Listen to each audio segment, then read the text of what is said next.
Okay, welcome everyone in today's session. Today we have at this moment Mr. Santosh Kumar Mishra, and he is going to train us on peace for education. On this topic, he is going to train us. So I request all of you to listen him carefully and try to implement his thoughts in your teaching policies. I request Mr. Santosh sir to start this session. Yes, sir. Thank you to all of you that you have got a chance to explain about the education for peace. Education first, जैसा कि हमारा topic education for piece. Education है क्या, शिक्षा है क्या? Education तो कई प्रकार के होते हैं। हम लोग भी यहाँ पे काम कर रहे हैं तो एजुकेशन से रिलेटेड वर्क कर रहे हैं, लेकिन एजुकेशन देना और एजुकेशन एक लेने वाले और देने वाले दोनों एजुकेटेड हैं। तो ये शिक्षा है क्या? शिक्षा कई प्रकार के होते हैं। शिक्षा में अगर एक चोर भी है तो भी शिक्षा ग्रहण करता है, एक टीचर भी है तो भी शिक्षा देता है, शिक्षा ग्रहण करके ही आता है। तो वास्तविक जो हमारा शिक्षा है, एजुकेशन है, वो कैसे होने चाहिए उसके बारे में आज हम लोग समझेंगे, जिससे रिलेटेड हमारा टॉपिक है एजुकेशन फॉर पीस। तो एजुकेशन सबसे पहले सिंपल अर्थों में एजुकेशन का मतलब होता है, education is both the act of teaching knowledge to other and the act of receiving knowledge from other persons। यानी एजुकेशन शब्द है क्या? या तो हम किसी को कुछ सिखाते हैं या हम किसी से कुछ लेते हैं। ये दोनों ही पार्ट जो है सो हमारा एजुकेशन से संबंधित है। शिक्षा या तो देना और शिक्षा किसी से ग्रहण करना, दोनों ही शिक्षा के क्या है, आप कह सकते हैं एक पहलू है, देना और लेना। क्या तो कई सारे विद्वानों का अपना अपना मत है। उसने क्या बताया है, कहता है education is a key to raise inner self of the individuals, it is uniting the nation और raising human beings closely together. कहता है शिक्षा वह माध्यम है, कई सारे लोग का ऐसा मत है कि शिक्षा के द्वारा ही हम सभी आपस में एक दूसरे के साथ या एक दूसरे के नजदीक आते हैं, या कह सकते हैं एक दूसरे से मिल करके हम लोग रहते हैं। अगर मान लीजिए कि हमारी शिक्षा कुछ ऐसे हो जिससे हम आपस में फाइट करना शुरू कर दें, तो हम वो भी हमारा एक शिक्षा है। उससे क्या होगा, तो सारे लोग हम लोग दूर चले जाएंगे। तो शिक्षा के माध्यम के द्वारा क्या होता है कि हम सारे लोग, पूरे राष्ट्र, पूरे विश्व, सारे एक दूसरे के नजदीक आते हैं। कहते हैं nowadays we are living in the digital era and many parts of the world civil society suffer because of situation of violent conflicts and war। आज हम सभी एक दूसरे से क्या अलग हो रहे हैं, आपस में झगड़ रहे हैं। चारों तरफ क्या है, हिंसा है, चारों तरफ युद्ध की पॉसिबिलिटी, संभावनाएं बढ़ती जा रही है। कई सारे ऐसे देश हैं जो आपस में आज भी हमारे पास तृतीय विश्व युद्ध की जैसी घटना उत्पन्न होने जा रही है। कई सारे देश आपस में झगड़ रहे हैं। तो ये वास्तविक में क्या है, ये शिक्षा सही नहीं है। कहता है it is important to inculcate and recognize the crucial role of education in contributing to building a culture of peace। A culture of peace and non-violence goes to the substances of fundamental human rights of the present era. वास्तविक में अगर शिक्षा ऐसे देखा जाए तो शिक्षा है क्या, तो चरित्र निर्माण है। हम अगर शिक्षित होते हैं तो इसका मतलब ऐसा नहीं कि केवल हम जॉब ग्रहण कर लिए तो जॉब प्राप्त हो गया तो हम क्या हो गए, विद्वान कहलाएंगे या हमारा एजुकेशन कंप्लीट हो गया। अगर हम विद्वान हैं, मान लीजिए हम जानकारी है, 5 डिफिनीशन याद कर लिए साइंस का, 5 मैथ बनाना जान गए या कुछ और भी मैथ बनाना जान गए, तो इससे हमारी शिक्षा कंप्लीट नहीं हुई। जब तक कि शिक्षा का मेन मतलब है चरित्र निर्माण, हमारा जो चरित्र है वो कैसा है। कहते हैं चरित्र, शिक्षा जो शब्द है वो शिक्ष धातु से निष्पन्न हुआ है, जिसका अर्थ ही होता है सही, जो वैसी, वह मीन्स वह साधन जो सही रास्ते पर लावे, यानी किसी व्यक्ति को क्या सही रास्ते पे चलना सिखलावे, वही वास्तविक शिक्षा है। कई सारे विद्वानों का अपना अपना मत है। कुछ इंग्लिश जो इमिनेंट एडुकेटर्स हैं वो भी अपने अपने विचार रखे हैं, लेकिन उनमें से कुछ संस्कृत के जो विद्वान हैं उनके द्वारा दिए गए शिक्षा से संबंधित कुछ टर्म्स हैं जो आपके सामने हम रखना चाहते हैं। जैसे कदा एक श्लोक है, आप लोगों ने सुना होगा, न चौरहार्यम न च राज्यराज्यम, न चौरहार्यम न च राज्यराज्यम, न भ्रातृभाज्यम न च भारतार्य, व्यये कृते वर्धते एव नित्यम, विद्या धनम सर्वधनम प्रधान। यानी विद्या एक ऐसा धन है, इसको कोई हमसे छीन नहीं सकता। कहता है कि न चौरहार्यम, चौर का मतलब चोर हमारे पास है, अगर चोर हमारे पास भी बैठा हुआ है, हमारे साथ भी है, तो हमारी विद्या को वो चुरा नहीं सकता। ऐसा नहीं कि अगर मान लीजिए हमारे पास एटीएम है, आजकल एटीएम चला है, तो वो एटीएम को भी क्लोन बना लेगा, स्कैन कर लेगा और वहां से हमारे बैंक से डिजिटल किसी मिस्टेक के कारण वो हमारा पैसा चुरा सकता है, लेकिन विद्या वो चोर चुरा नहीं सकता। कहता है न च राज्यराज्यम, राजा तो सर्वशक्तिशाली होता है, ऐसा नहीं कि राजा अपने पद का प्रयोग करके, अपने ताकत शक्ति का प्रयोग करके आए और हमसे बोले कि आप तो हमारा सारा विद्या तुम हमको दे दो। हमसे टैक्स वसूल सकता है, हमें कैद कर सकता है, हमारे घर को कब्जा कर सकता है, हमारे पास रखी हुई जो कलेक्टेड यानी एकत्रित जो वस्तु है वो छीन कर ले जा सकता है, लेकिन हमारे पास जो विद्या है वो राजा अपने शक्तिशाली होने के बावजूद भी, वो ताकतवर होने के बावजूद भी हमसे वो नहीं छीन सकता। दूसरी, न भ्रातृभाज्यम न च भारकारी, ये ऐसा है कि अगर कोई भाई, हम अपने पिता के अगर 4 भाई हैं, अगर मान लो कोई भाई अगर तेज है पढ़ने में, उसके पास काफी विद्या है, तो पिता तो कहे नहीं आप अपने विद्या को चारों भाइयों में बांट दो। ऐसा भी नहीं हो सकता। जिस तरह से हम अपने घरों को, अपने खेतों को, अपने पैसे को डिवाइड कर देते हैं, इस तरह से हम अपने विद्या को आपस अपने सहोदर भाइयों के बीच में भी उसे बांटा नहीं जा सकता। यानी जो हमारी विद्या एक ऐसा धन है। दूसरा, व्यय कृते वर्धते एव नित्यम, हमारे पास संपत्ति, हमारे पर्स में पैसा है, अगर 1000 रुपए हैं, हम मार्केट जाते हैं, खर्च करते हैं, पता चलता है कि घर आए तो हमारे पर्स में एक भी पैसा नहीं, क्या हुआ? पैसा समाप्त हो गया। लेकिन विद्या हम क्लास में कई दिन पढ़ा रहे हैं, हम सभी स्कूल में काम कर रहे हैं, प्रतिदिन क्लास में जा रहे हैं, क्या किन्हीं का विद्या कोई समाप्त हुआ? पर्स में करके ले जाते हैं, बैग में करके ले जाते हैं? नहीं। जितना पढ़ाए, पता चलता है कि कल कुछ पढ़ाए थे, कुछ और भी हमारे माइंड में आए, आज कुछ और भी हम जानकारी मिल गई, इंक्रीज हो गई। तो विद्या क्या है? व्यय कृते वर्धते एव नित्यम, जितना हम इसको एक्सप्लेन करेंगे, जितना हम बांटेंगे, उतना ही ये हमारा बढ़ता जाएगा और बढ़ेगा।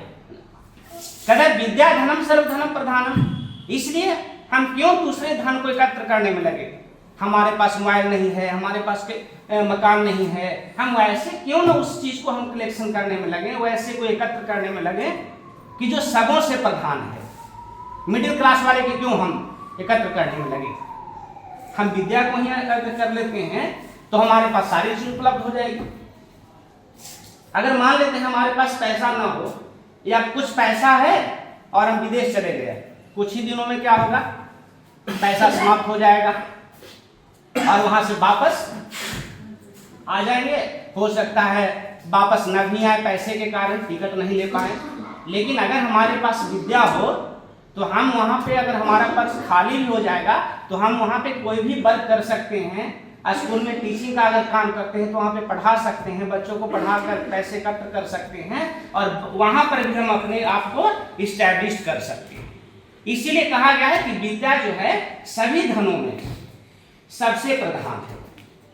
इसलिए हम सभी को क्या करना चाहिए? तो अपने नॉलेज को, अपने एजुकेशन को प्रति बढ़ाना चाहिए, जितना हो सके उसको हम। अब बढ़ेगा कैसे? तो विद्या व्यय कृते वर्धते नित्यम, हम ऐसा नहीं कि एक बार पढ़ लिए और धीरे धीरे मनी प्लांट और पौधे की तरह प्रकाश में जो बढ़ रहा है, उसको हमको क्या करना पड़ेगा? बांटना पड़ेगा, एक्सप्लेन करना पड़ेगा, बार बार रिपीट करना पड़ेगा, दोहराना पड़ेगा, तब वो जाकर के वो बढ़ता जाएगा। दूसरा एक और आप लोग बताते हैं, विद्या करा कि नास्ति विद्या समी बंधु नास्ति विद्या समः सूरि, नास्ति विद्या समम वित्तम, नास्ति विद्या समम सुखम। यानी नास्ति विद्या समम बंधु, यानी विद्या के समान कोई बंधु नहीं है। क्यों नहीं है? तो कहता है कि विद्या को संसार में सभी से श्रेष्ठ कहा गया है। क्यों कहा गया है? तो विद्या हर कठिनाई में मनुष्य का मार्गदर्शन करती है एवं सदैव उसके साथ रहती है। हम सभी के भी फैमिली हैं, आप बाहर से भी आकर हम लोग रह रहे हैं, हमारे फैमिली हमारे साथ नहीं है। अगर कोई कष्ट होता है तो उस समय कौन साथ आएगा? फैमिली को हम फोन करेंगे, कई घंटों के बाद आएंगे, कुछ दिन के बाद आएंगे, लेकिन एट ए टाइम अगर हम किसी क्रिटिकल कंडीशन में चले जाते हैं तो उस समय कौन काम आएगा? विद्या, एजुकेशन। इसीलिए विद्या को क्या बोला गया है? नास्ति विद्या समः बंधु नास्ति विद्या समः सूरि, यानी विद्या के समान कोई बंधु नहीं है। कि वही बंधु है जो आपके साथ, विद्या ही कैसा बंधु है, आपका भाई है, बहन है, या जो भी फैमिली मेंबर है, जो हमेशा आपके साथ रहता है और हमेशा आपको सही रास्ते दिखलाता है। कहता साथ ही विपत्ति पड़ जाने पर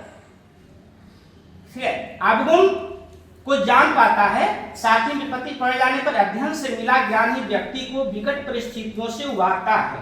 अतः विद्या ही सबसे बड़ा मित्र है। इसलिए हम कह सकते हैं कि विद्या क्या है? हमारा सबसे बड़ा मित्र है, जो क्रिटिकल कंडीशन, कई सारे मुश्किलों में भी वो हमारे साथ रहता है और हमें सही मार्ग दर्शन करता है।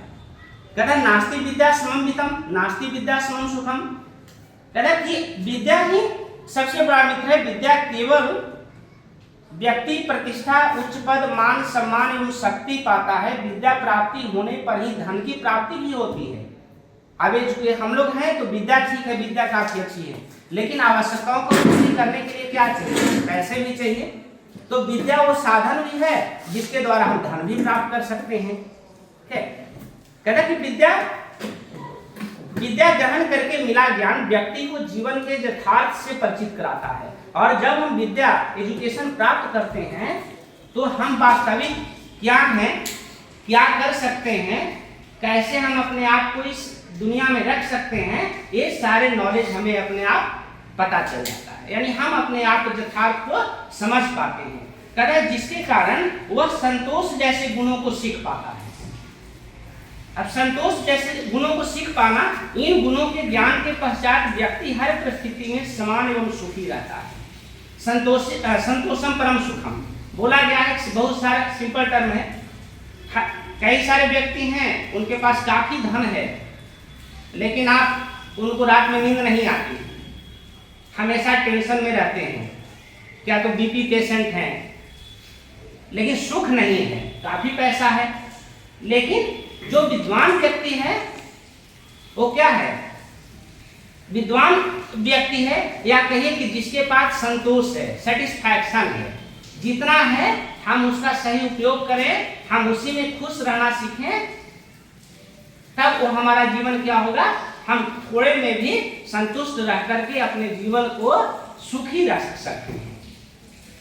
इसीलिए बोला गया संतोषम परम सुखम। संतोष है तो आपके सारी खुशी, आप सुखी जीवन आपके पास मौजूद है, आप सुख से जीवन व्यतीत कर सकते हैं। कहते व्यक्ति हर परिस्थिति में समान एवं सुखी रहता है। अतः विद्या के समानांतर संसार में और कोई सुख नहीं है। अतः हमें सदैव स्वयं की विद्या प्राप्ति में संलग्न रखना चाहिए। इसलिए विद्या कैसे प्राप्त करें, अच्छी शिक्षा कैसे प्राप्त करें, इस प्रयास में हमें हमेशा लगे रहना चाहिए। दूसरा है शांति शिक्षा, एजुकेशन फॉर पीस। शांति शिक्षा है क्या? तो शिक्षा वैसी होनी चाहिए जो चारों तरफ का अमन चैन बहाल कर सके, चरित्र निर्माण, जिसको पहले ही बताया, चरित्र निर्माण कर सके। The highest form of objective of any education as inculcating peace and it is an essential value to be cherished by every individuals.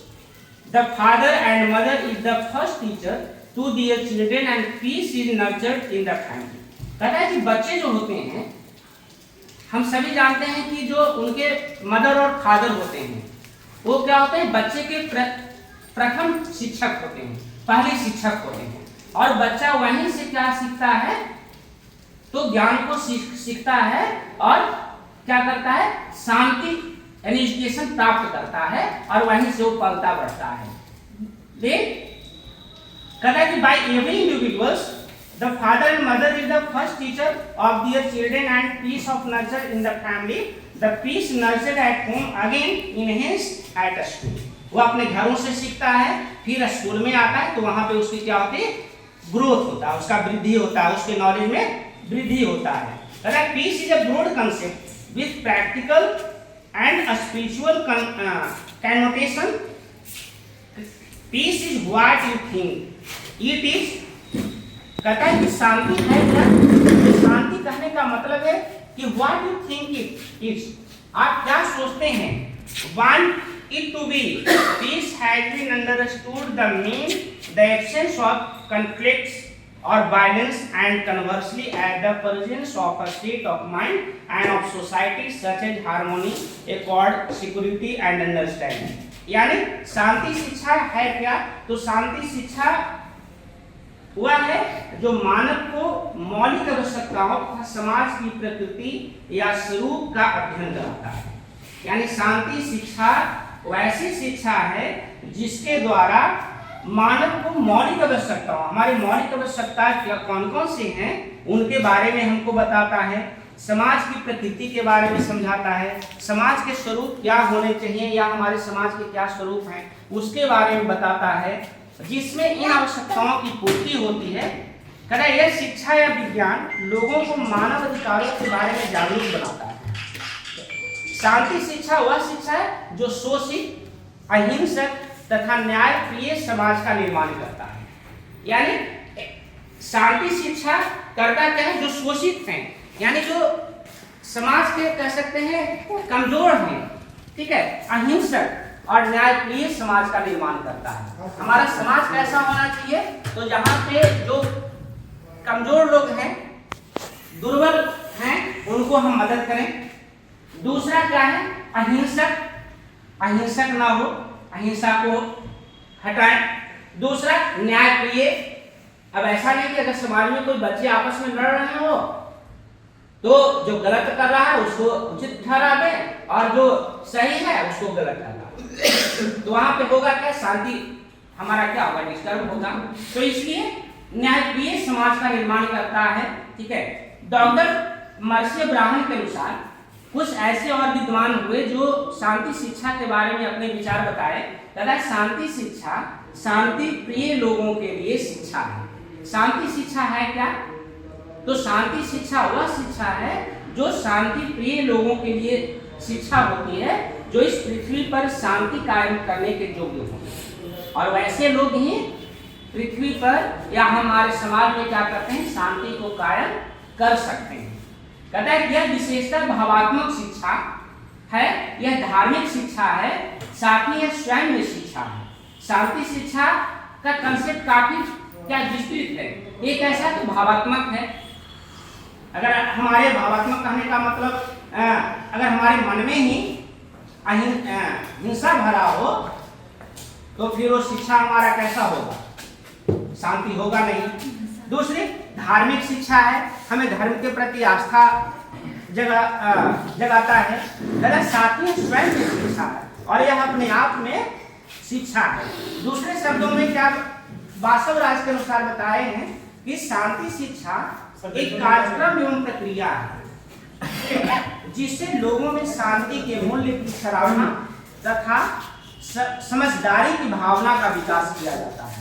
यह वह तैयारी है जिससे सामुदायिक जीवन को न्यायप्रिय, व्यवस्थित तथा सामंजस्यपूर्ण बनाया जाता है। शांति प्रिय वह शिक्षा है जिसके द्वारा व्यक्ति अपने आप को सामुदायिक जीवन यानी समाज में रहना सीखता है, न्याय प्रिय होता है और सामंजस्यपूर्ण अपना जीवन को यानी किसी भी समाज में अपने आप को सामंजस्य करके वो रहना सीखता है। कहना शांति, अब यहाँ पे कुछ इसके कुछ ऑब्जेक्टिव्स हैं, उद्देश्य क्या है शांति शिक्षा का।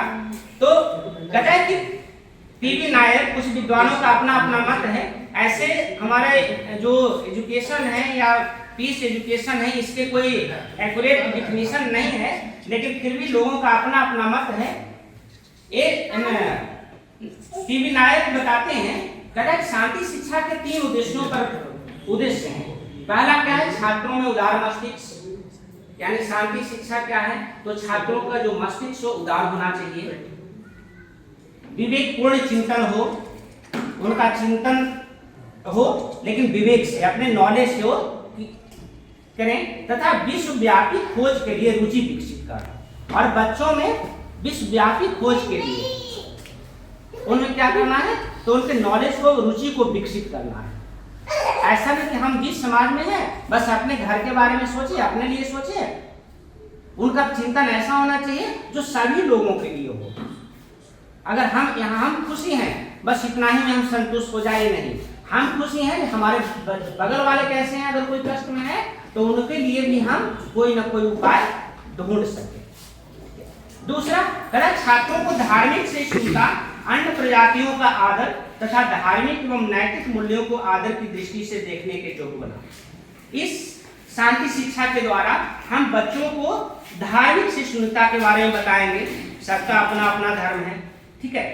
दूसरा, अन्य प्रजातियों का आदर करना, कोई भी प्रजाति हो, कोई भी जाति हो, सबको क्या करना है, आदर का भाव जागृत करना है, उनको हम रिस्पेक्ट दें। अगर मान लेते हैं कि किसी व्यक्ति, हर व्यक्ति ऐसा होता है जो अपने आप को कुछ न कुछ प्रतिष्ठा पाना चाहता है, वो छोटा हो, अनपढ़ हो या पढ़े हुए लोग हो।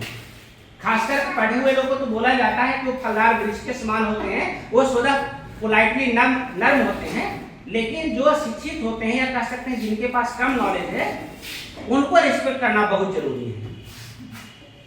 तो अगर हमारे पास अब उनको हम हमेशा उनके कमियों को बताएंगे तो ऐसे ही हिंसक बन जाएंगे। तो इसलिए बच्चे को शांति शिक्षा, इस शिक्षा के दौरान सिखाना है कि हम किसी दूसरे प्रजाति को, दूसरे लोगों को या कमजोर लोगों को कैसे उनका हम रिस्पेक्ट करें, कैसे आदर करें। धार्मिक एवं नैतिक मूल्यों को आदर की दृष्टि से देखना। अब किसी का धर्म हो, अगर मान लो हम मंदिर जाते हैं तो मस्जिद को नकारेंगे, नहीं वो तो बहुत गंदा है। अगर हम मस्जिद जाते हैं, मस्जिद नहीं, और मंदिर, अरे वो तो कुछ भी नहीं, हम ही जो है महान है। अगर ये दोनों धर्म है तो कोई तीसरा धर्म कह रहे नहीं, ये तो हमारा सबसे बड़ा धर्म है। तो ये जो भेदभाव उत्पन्न करने वाला है, इसको सही शिक्षा नहीं माना जा सकता। सभी धर्म को, हम सभी लोगों को, सभी प्रजाति को, सभी जाति को हम उतना ही आदर भाव से देखेंगे, तब हमारे समाज में क्या होगा, एक शांति फैलेगी, शांति आएगी और हम सभी एक जगह पे रहकर भी अच्छे तरह से फ्लोरिश होंगे, पलेंगे, बढ़ेंगे। कहता है कि इसमें कुछ और लोगों का मत है, कहता है युवकों में शांति के आध्यात्मिक मूल्य को विकसित करना, जिससे उनमें आंतरिक शांति का या मन की शांति प्राप्त हो सके। एजुकेशन अब केवल पढ़िए, जॉब कर लिए नहीं, और फिर हमारे अंदर काफी बेचैनी है, काफी विद्वान है, पता चलता है कि हम भटक रहे हैं। नहीं, हमें शांति होनी चाहिए, मन की शांति होनी चाहिए कि हम जो भी हैं हम सही वर्क कर रहे हैं और अपने आप में संतुष्ट होना चाहिए। मन की शांति सबसे बड़ी शांति है।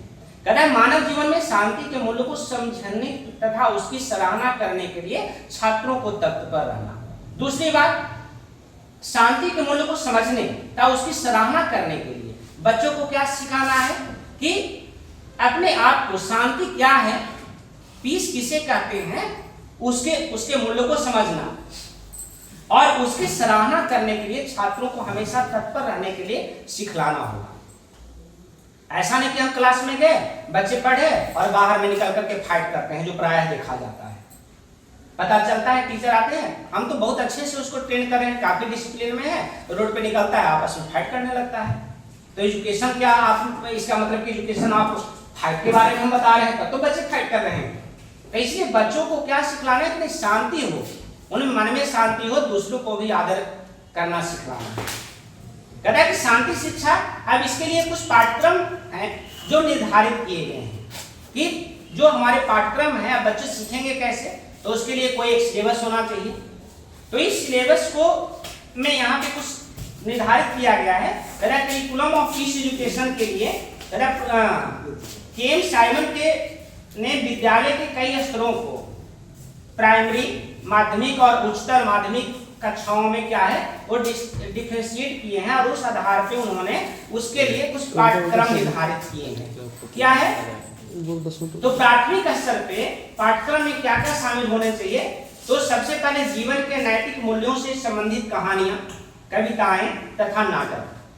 यानी जो प्राथमिक स्तर पे बच्चे हैं उनके लिए क्या होना चाहिए? तो वैसे कहानियों, वैसे बुक में कहानी लाना चाहिए जिनसे क्या हो, तो नैतिक मूल्य उनके विकसित हो।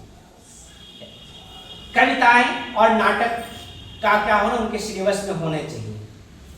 दूसरा, विभिन्न धर्मों, क्षेत्रों तथा संस्कृतियों से संबंधित कहानियां हो।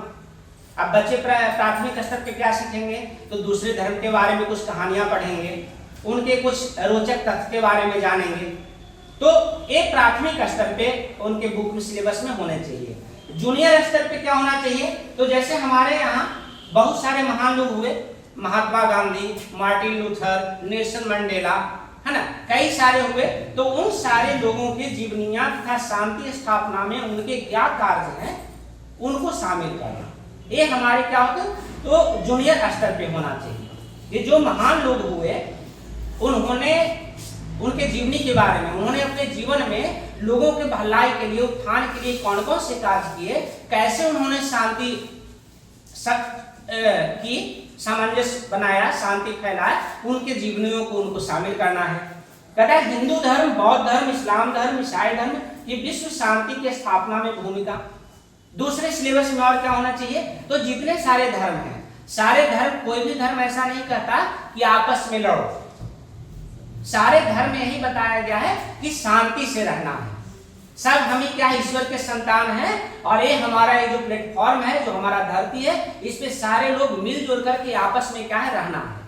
तो जितने भी धर्म हैं उनमें जो शांति, विश्व शांति की स्थापना के लिए जो भी तर्क दिए गए हैं, जो भी उनके थ्योरी हैं, उनको क्या करना है, तो जूनियर स्तर के बच्चों के सिलेबस में रखने चाहिए, जिससे वो कुछ समझ सके।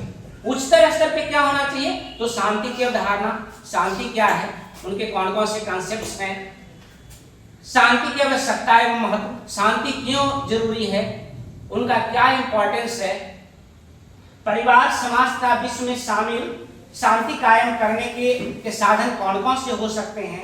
अब शांति के कंसेप्ट क्लियर हैं, शांति क्या है उसके बारे में मालूम है, लेकिन शांति कैसे कायम की जा सके इसके बारे में बच्चों को जानना आवश्यक है। ऐसे नहीं केवल हम शांति शांति रोड पे निकल गए और शांति शांति कर रहे हैं जिससे पूरे समाज में शांति आ जाए, है ना। तो उनके जो कंसेप्ट हैं उनको समझाना होगा।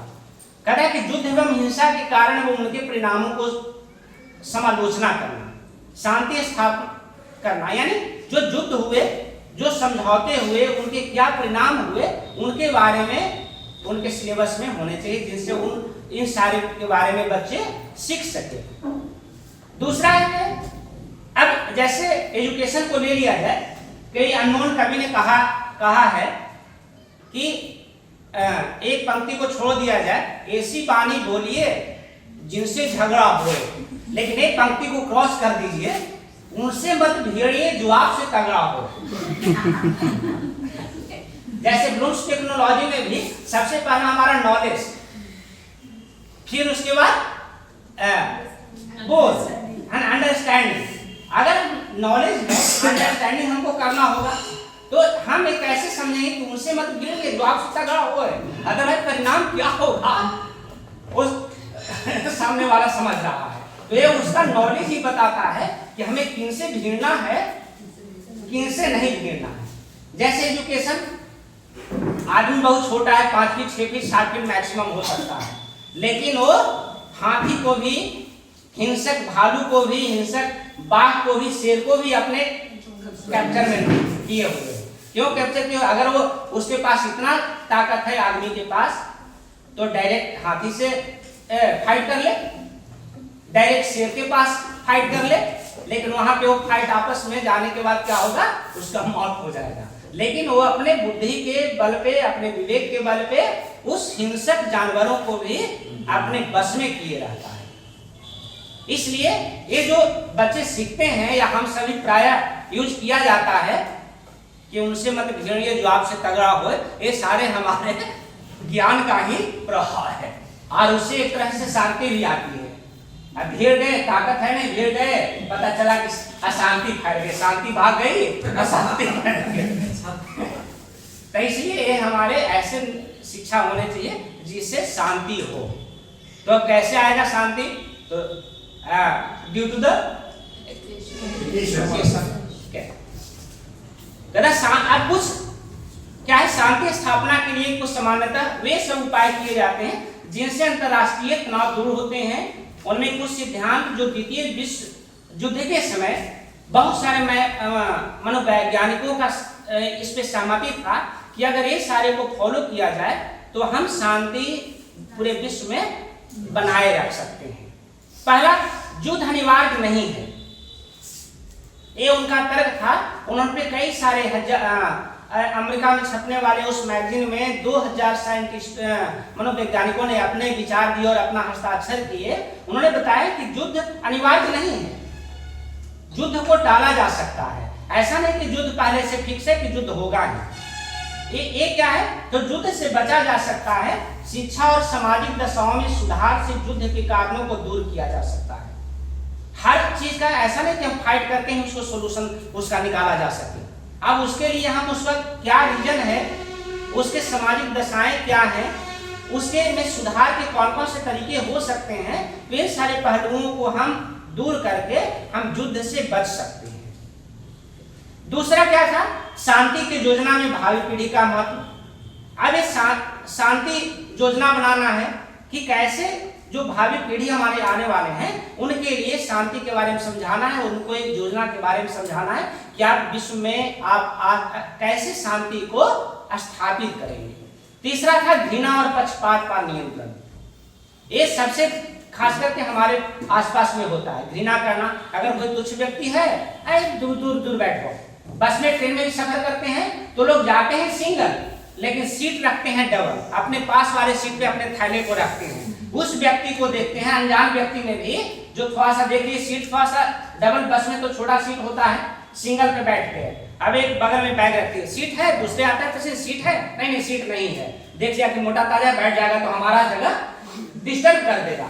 जैसे ही कोई पतले या उनके मन पसंद कोई व्यक्ति आ जाते हैं, बातचीत करने वाले हो या उनका कोई परिचित हो, तो हाँ सीट है, पहले से खड़ा उठा लेते हैं, जो व्यक्ति को सीट पे नजर पड़े और बैठ जाए, ऐसा नहीं कि कहीं दूसरे सीट पे चला जाए। तो यहाँ पे क्या करे, घृणा करना, किसी से घृणा करना, कोई कमजोर है हमारे दबे, उससे घृणा करना बंद करना होगा। किसी का पक्षपात करना, जो सही है उसको सही कहना, जो गलत है उसको गलत कहना होगा। यानी पक्षपात करना क्या होगा, बंद करना होगा, तब क्या होगा, हमारे बीच में शांति कायम होगी। दादा, समानता का प्रचार, सारे लोगों का यूनिटी के बारे में समझाना होगा, लोगों को समभाव से देखना होगा, उनमें कैसे समानता, इसके लिए हम नई युवा पीढ़ी को समझाना होगा, उनके जो सिलेबस है उनमें शामिल करना होगा।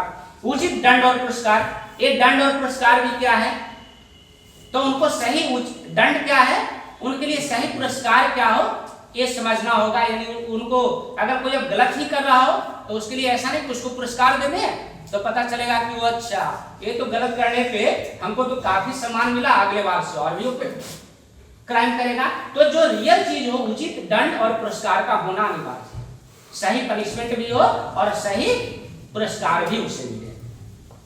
वायदों की सच्चाई, जो आपने वादा किया होगा, कहीं युद्ध होती है, कोई बंधक बनाए जाते हैं। पुरस्कार इंसान को क्या कर सकता है और दंड इंसान को क्या कर सकता है, दंड के द्वारा किसी व्यक्ति में सुधार तो आ जा सकता है, लेकिन दंड का मतलब एक है डर पैदा करना, उनके अंदर डर पैदा करना।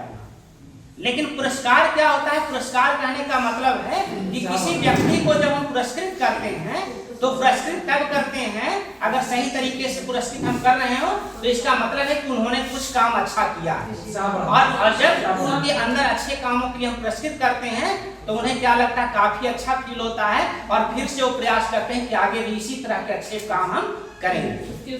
सर्कस का सेफ इंसान अगर हैंडल कर रहा है तो क्या सच में ये डर है वो डर है, उसके प्रति, वो या डर फिर है, उसका प्रैक्टिस है? वो डर है सर।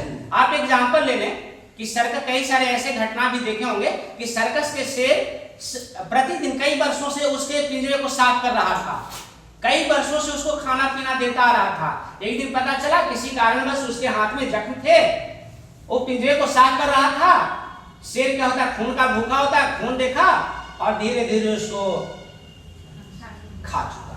तो सर वहां पे वो जो लायन है, टाइगर है, वो केवल पनिशमेंट, डर से वो ट्रेंड है, ना कि उसके अंदर वो पुरस्कार उसको है, चलो इतना सेवा कर रहा है, उसकी भक्ति भावना नहीं है, क्योंकि उसका नेचर हिंसक है। तो वहां पे उसको आप कह सकते हैं कि डर, वो क्या है, पनिश, डर है, दंड।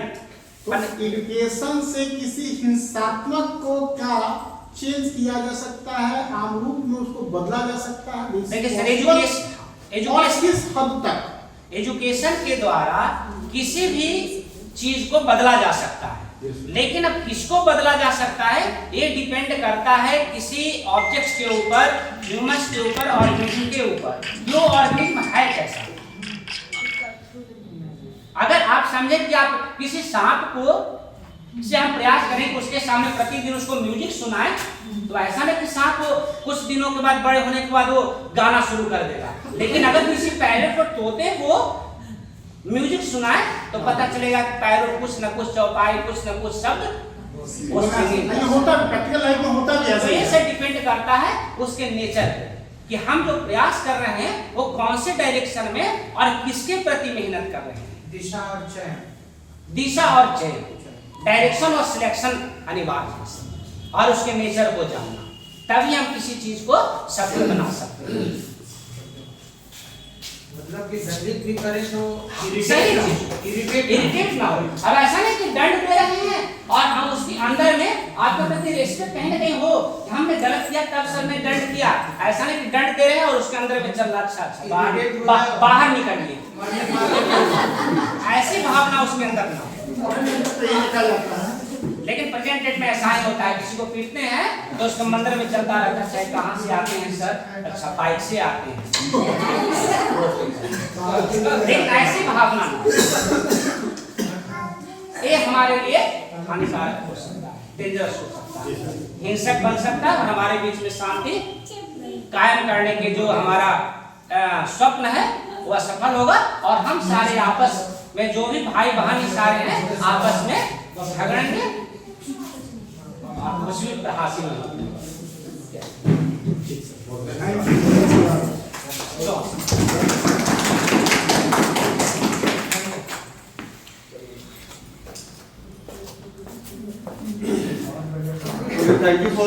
Thank you sir for the beautiful session, and he such nicely explained us that why education is required and how we can maintain peace with the help of education.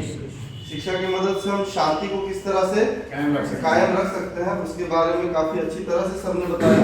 और जाहिर सी बात है कि एक समय हुआ करता था शांति का, अगर एक एग्जाम्पल हम देना चाहें तो महाभारत शुरू होने से पहले भी श्री कृष्ण शांति दूत बनकर गए हुए थे, और उन्होंने चाहा भी कि युद्ध टल जाए, लेकिन उसके बावजूद भी जो होना था, जो लिखित था, विधि लिखित था, वो तो हुआ ही।